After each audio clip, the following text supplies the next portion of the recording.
Western media have done a very good job portraying Africa as this poor and shithole of a continent that is barely surviving. And they did that so that African Americans, no matter what they went through over there, they will never think of ever coming back to the motherland. What is going on, you guys, and welcome back again on another episode. How are you guys doing today? I really hope you all are doing fine. If you're joining for the very first time, I see you and I appreciate you, and please do not make this your last time. I was scrolling through TikTok and I came across a very interesting video. There was a video I posted about 2 weeks ago where I said when it comes to this diaspora war thing, it is always a two-way thing. It is either an African person is saying this or, a Black American person is saying this. There's always something being said that will spark up this conversation. While scrolling through TikTok, I came across, I think it was a podcast because this person was literally sitting down with a mic. And you guys already know that we are in the podcast pandemic. This man said this is what he's going to show his kids and tell his kids about Africa and how blessed they must have been to be Black Americans. I really need you guys to hear from the Aussie's mouth because it sounds more horrible when he's saying it than how I am presenting it right now. So I need you guys to just stay tuned and let me roll the clip that started this entire conversation. When I have a child, I want to take them to Africa. You know what I'm saying? I want to take them to the motherland. Let them see that, hey, we're blessed over here.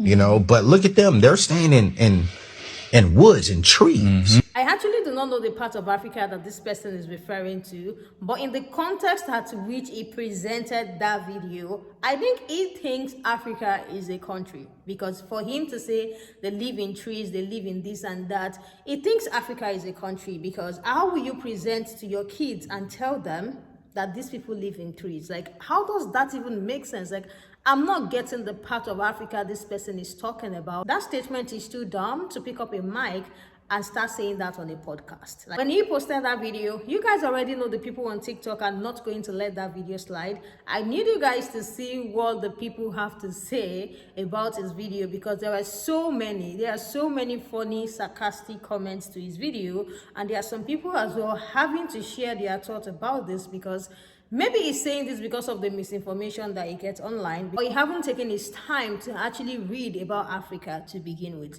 Let me roll the clip and let's check out what these people are saying. Look at them. They're staying in woods and trees. 10 years ago, if an African American said this or still believed in this type of stereotype, I would have understood. Because the Western media have done a very good job portraying Africa as this poor and shithole of a continent that is barely surviving. And they did that so that African Americans, no matter what they went through over there, they will never think of ever coming back to the motherland, because they thought that we were having it worse. But then in this day and age where you can be able to get information anywhere, to still think like this, or to still believe in this type of stereotypes, is plain stupid. It's over here, but look at them. They're staying in woods and trees. When I first saw this video, I felt like I was going to respond with some sarcastic video about me in a city or in a building here in Africa to prove my point. But I love movies, so let's respond from a movie angle. This is Darby and the Dead, an all-American high school teenage movie. This movie was shot entirely in Cape Town, South Africa. This is The Kissing Booth, an all-American teenage high school comedy. The Kissing Booth was shot in Cape Town, South Africa. Two movies that take an African city and convince you that it's an American one. Remember Moon Knight? Shot in Egypt.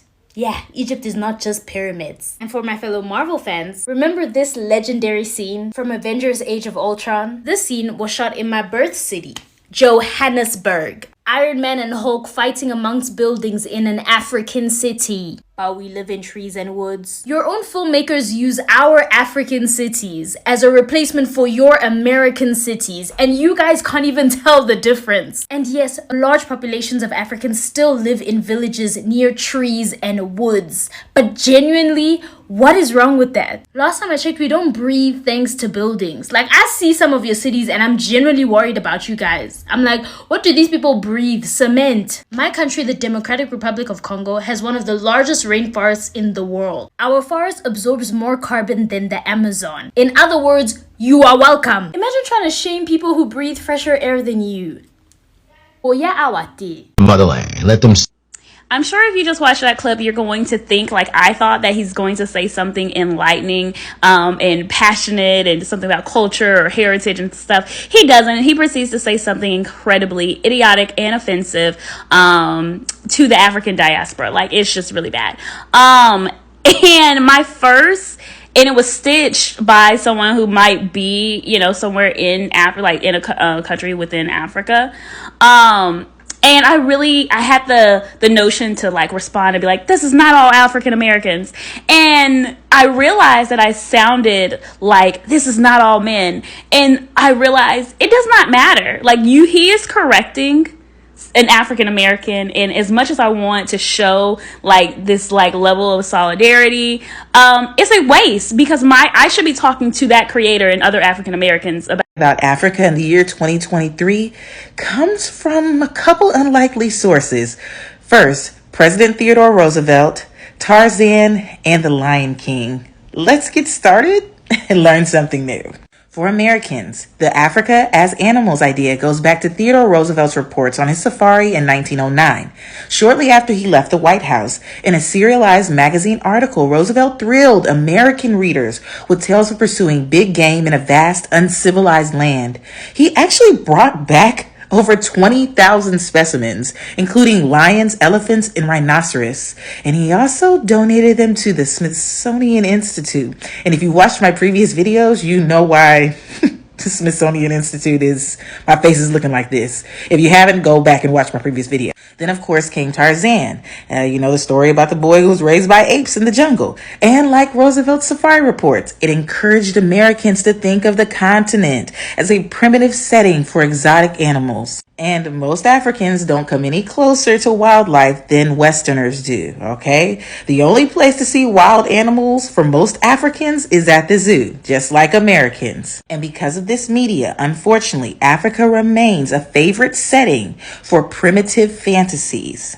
And like this article says, it's a symbol and a metaphor, not viewed as a real place. And this ties back to my previous video about Timbuktu and how a lot of people didn't know that Timbuktu was a real place that was a learning center for hundreds of years. Now, don't come for me. We all love the Lion King. Don't come for me. We all love the Lion King. Don't come for me. We all love the Lion King. Okay? I'm just providing facts.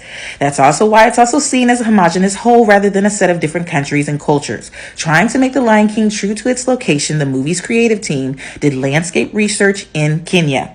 Yet by situating the film in Africa instead of a specific nation or region, the film also furthered the myth that the continent is a single, undifferentiated entity. And even the movie Madagascar, we got to go in on that, partly takes place in the country, but the plot concerns Central Park Zoo animals who land there by accident. A hippo, lion, giraffe, zebra, all of which are not indigenous to the island nation in the Indian Ocean. Now, I'm not taking up for anybody. In the year 2023, you should be able to Google and look up what you're saying before you start spewing it out on podcasts. But the main culprit here is the ignorance of the real Africa, which allows mass media to substitute it with a mythical one. I hope you learned something new. This is what we mean when we say some of you Americans are ignorant. Because imagine to just assume, firstly, that Africa is a country, but secondly, to assume that the whole of Africa is just huts and people living in trees. When there's 54 countries within the African continent, and each of those 54 countries individually are rich in resources and cultures, and though they're not the best country in the world, I'm pretty sure the people that reside within those countries are more happier than some of you miserable people living in westernized countries. And yes, I'm talking about myself as well.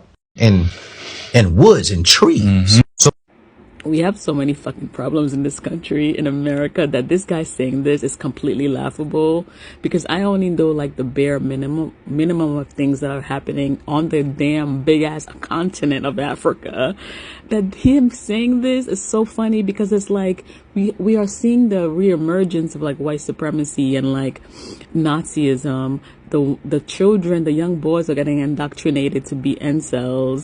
Our school system is in shambles. There's states in this country where we have no drinking water. Oh, and by the way, as of today, September 18th, 10:38 a.m., there's a flying jet plane that's unmanned, that's flying on autopilot, that the government cannot get down, and they cannot find it.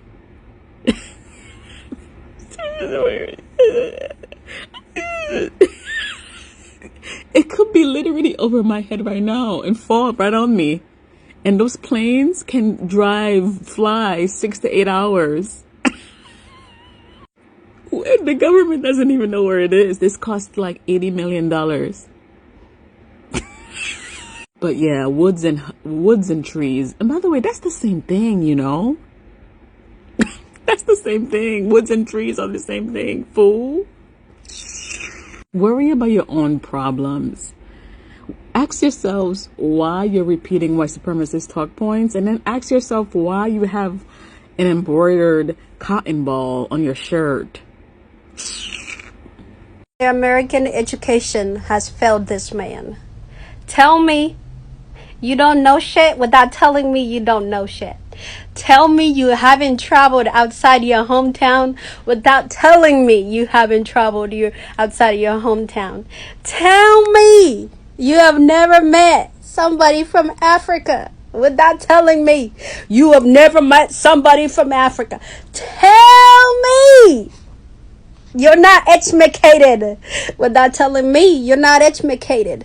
Tell me you think your country is better than everybody else without telling me your country is better than everybody else. Tell me you don't know shit without telling me you don't know shit. What? Sir. Ooh. 23. People still think like this. Ain't it sad?